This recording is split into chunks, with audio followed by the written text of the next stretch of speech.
It's 22,000 pages. It weighs 365 pounds. That's a free trade agreement? One paragraph, we have free trade.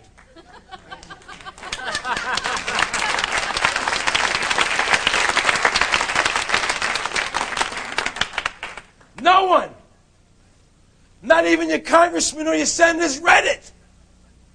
It would take 4 senators just to lift the thing. Jose, bring out Gat. Bring out Gat.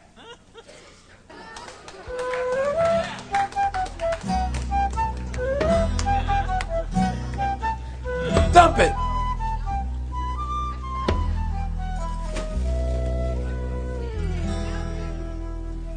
You okay, Jose? I don't want you to get hurt. I'm the star here, Jose.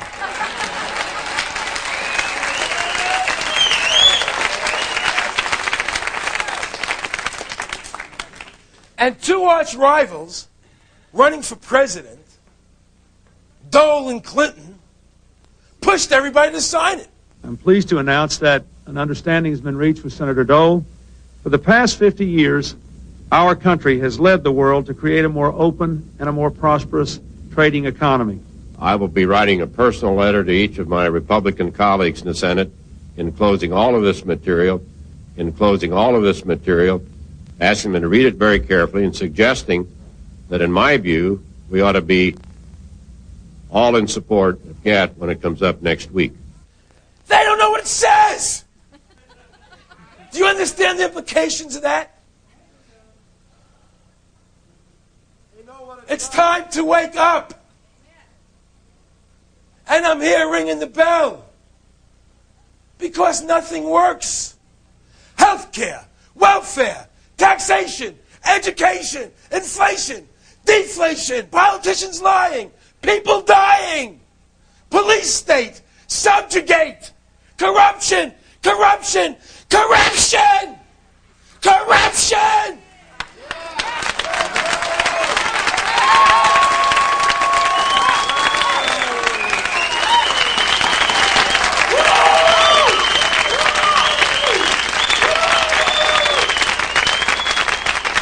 Are you mad yet? Yeah. Let me hear I'm mad as hell, and I'm not going to take it anymore.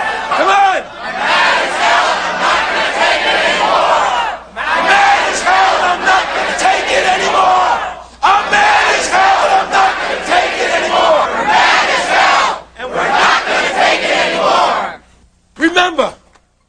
Remember, fighting for freedom is an old American tradition.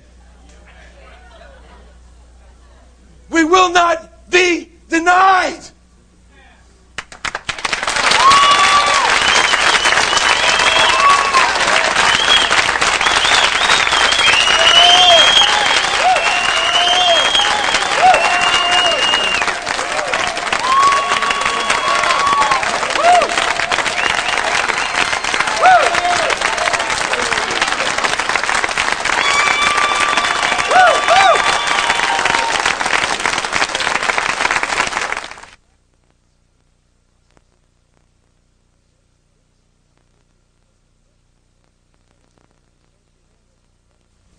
Recently, the Associated Press reported the results of a national poll asking Americans if they trusted their government.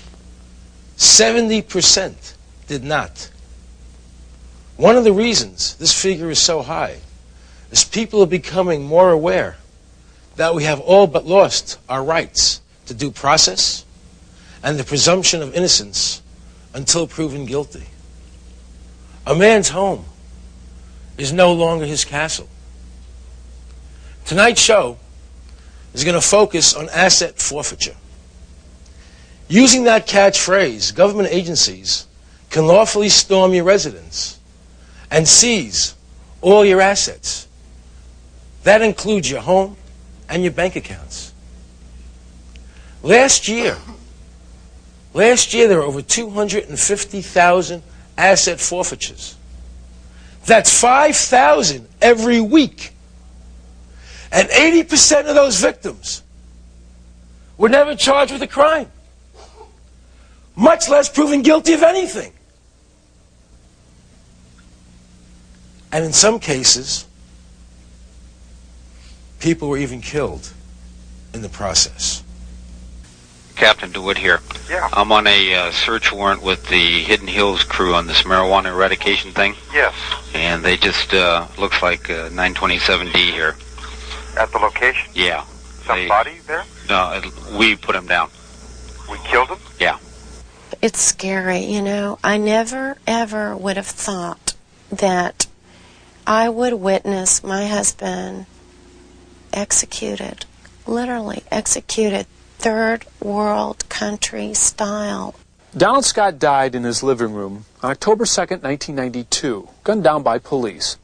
Now, his widow says that Donald was the victim of a law that makes the seizure of private land so financially attractive to law enforcement agencies that they have begun to assume private citizens guilty till proven innocent. The story begins here at Trails End Ranch, 200 acres in Malibu, California. Current value $5 million. Landowner Donald Scott was a multi-millionaire due to a family inheritance. He was handsome, prosperous, and married to Frances Plant, a woman half his age. But their passion for each other blinded them to age differences. I would tell him he's 61 going on 16. He had so much energy, and he was just so much fun to be around. We had the best time. We just had a ball. I don't think any two people have ever been happier. But their idyllic life at Trails End soon became a gothic nightmare. Good morning. I'd like to welcome you all to Rancho Sierra Vista Sat Weewoo on behalf of the National Park Service.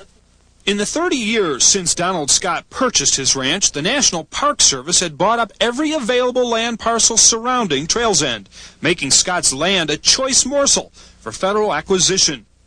The Park Service judged Trails End crucial to complete its federal land acquisitions agenda. Friends say that the Park Service had approached Donald repeatedly about selling, but he refused. Donald always had a feeling that the government would do something, or the national park wanted this land to the point of where they would do anything to get this land, even kill him. Ironically, Scott predicted his own death, but it was not by the Park Service. 2 years ago, the L.A. County Sheriff's Department claimed they had received an anonymous tip about Trails End Ranch. Captain Larry Waldy ran the narcotics unit at the time. We then got a tip from a reliable informant that, in fact, that marijuana, large amounts of marijuana were growing there.